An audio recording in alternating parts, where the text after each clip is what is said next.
না হয়, তার কারণই বা কারোর সঙ্গে সুকুমার কারোর ভোট থাকলে লোকমুখের না এই ব্যবস্থা করতে হবে। ভাই, সমাবেশে এসে আপনি কি বুঝলেন, কি অনুভব এবং অনুভূতি পেলেন?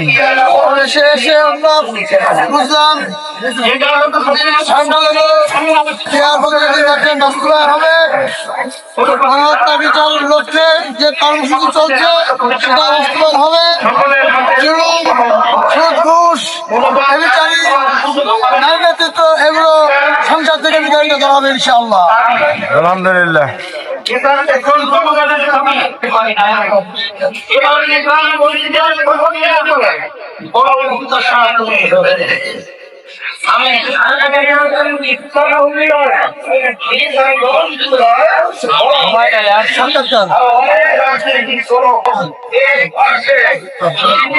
আলহামদুলিল্লাহ, আজকের সমাবেশে অংশগ্রহণ করে আপনাদের কেমন লাগলো?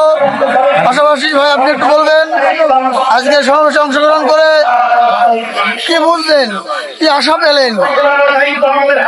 আলহামদুলিল্লাহ, আজকের এই মহাসমাবেশে বাংলাদেশ সর্বনায় নেতৃত্বে আমরা যশোর জেলা থেকে এসেছি।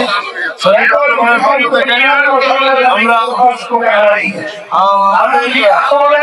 তিনটা জিনিসের পরে তিনটে বিষয়ের পরে আমাদের কাজ করতে হবে। একটা হচ্ছে গণহত্যার বিচার এবং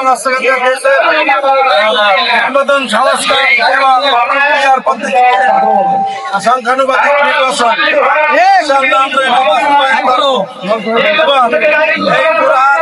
সংসদে